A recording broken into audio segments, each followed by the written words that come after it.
Hello my future toppers, welcome to Physics Wave, जहां हर concept clarity के साथ फ्लो करता है। तो आज हम बात करने वाले हैं Coulomb's law in vector form. और यहाँ पर मैंने दो चार्जेस ले लिया है, Q1 Q2। सो ये पॉजिटिव पॉइंट चार्जेस हैं और इनको हमने रख दिया है वैक्यूम में, and they are separated by distance of small R. Small R इन दोनों के बीच का डिस्टेंस है। हमने फोर्सेस ले रखी है बिकॉज हम वेक्टर की बात कर रहे हैं, तो फोर्सेस भी हम वेक्टर के टर्म्स में ही बात शो करेंगे।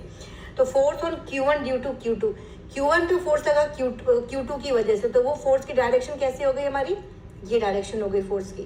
ठीक है, तो ये फोर्स हुआ हमारा F12, जो फोर्स ऑन Q1 पे फोर्स लगा Q2 की वजह से। अब मैं ले रही हूँ force on Q2 due to Q1, तो दिस इज द डायरेक्शन, ये होगा हमारा F21। ठीक है, तो F21 हमारा क्या हो गया, force on Q2 due to Q2 पर Q1 ने फोर्स लगाया। ठीक है, लेकिन हमने इसके अलॉन्ग ही दिखाया क्योंकि ये दोनों आपस में कैसा फोर्स दिखाएंगे, रिपल्सिव।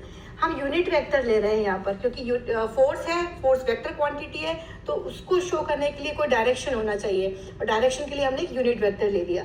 तो R12 मैंने दिखाया, R12 यूनिट वेक्टर है जो पॉइंट कहाँ से कहाँ कर रहा है, वन चार्ज से दूसरे सेकेंड चार्ज की तरफ, Q1 से Q2 की तरफ। सिमिलरली हमने लिया R21 यूनिट वेक्टर है हमारा जो पॉइंट कर रहा है Q2 से Q1 की तरफ। अब यहाँ पर हम डिराइव करते हैं कूलम्स लॉ यूज करके। तो कूलम्स लॉ हमारे को मालूम है क्या है, Coulomb's law F is equals to K Q1 Q2 by R square, यही फोर्स है। अब इसको हम यूज करने वाले हैं। तो हमने बोला force on charge Q2 due to Q1। ठीक है, force on charge Q2 due to Q1। तो यहाँ से फोर्स का फॉर्मूला हमें मालूम है क्या है, F is equals to 1/4 epsilon naught. ठीक है, 1/4 epsilon naught into Q1 Q2 by R square. लेकिन हम क्या कर रहे हैं, हम तो वेक्टर फॉर्म में बात कर रहे हैं ना, तो हमने यहाँ रखा कौन सा फोर्स लिया, फोर्स ऑन Q2। तो force on Q2 due to Q1 is F21। ठीक है, अब ये वेक्टर तो हमने यहाँ दिखा दिया है, LHS में तो हमारा वेक्टर है, बट RHS में हमारा कोई वेक्टर नहीं है। तो force on Q2 due to Q1, मैं इस फोर्स की बात कर रही हूँ। अब इस फोर्स के अलॉन्ग कौन सा यूनिट वेक्टर एक्ट कर रहा है, इसी डायरेक्शन में ये वाला यूनिट वेक्टर एक्ट कर रहा है जो R12 है। ठीक है, तो इसके अलॉन्ग, इसकी तरफ कौन सा वेक्टर है हमारा, R12 कैप। अब हम बात करेंगे F21 के लिए। सिमिलरली अगर हमें फोर्स निकालना है किस पर, हम निकाल रहे हैं F21। अब F21 हमने निकाला, अब हम निकाल रहे हैं force on charge Q1 due to Q2, कितना होगा हमारा F12। ठीक है, बिल्कुल वैसे ही लिखेंगे, 1/4 एप्सिलॉन नॉट आएगा हमारा, इनटू Q1 आएगा, Q2 आएगा, बाय R स्क्वायर आएगा, और डायरेक्शन हमारी किधर जाएगी, F12 हमारा ये वाला फोर्स है, इसके अलॉन्ग कौन सा यूनिट वेक्टर एक्ट कर रहा है, R21 कैप। इसकी डायरेक्शन के अलॉन्ग कौन सा यूनिट वेक्टर एक्ट कर रहा है, R21 कैप।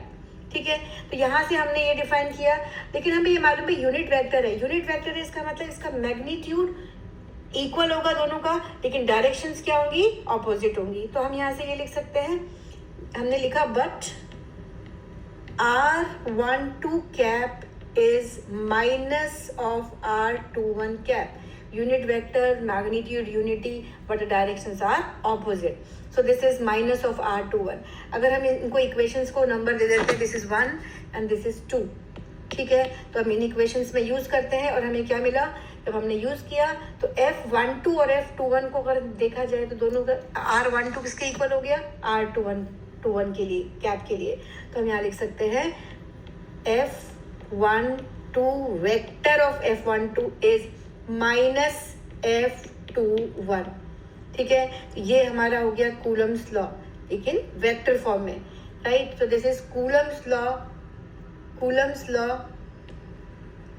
इन वेक्टर फॉर्म। लेकिन यहाँ प्रूव क्या करा हमने क्या प्रूव कर दिया, Coulomb's law in vector form. ये कुछ जाना पहचाना सी इक्वेशन लग रही है, हमने पढ़ा action is equals to reaction minus of reaction. ठीक है, इसका मतलब है two charges exert equal and opposite forces on each other, so Coulombian force it obeys Newton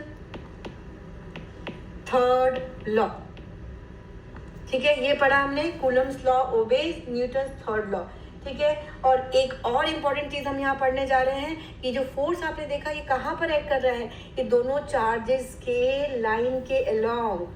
ठीक है, तो F12 और F21 दो फोर्सेस एक्ट कर रही हैं जो दोनों चार्जेस के लाइन के अलोंग एक्ट कर रही है। सेंटर जो we can say that the line joining centre of the two charges, line joining the center of the two charges, and that's why these forces are also called central force।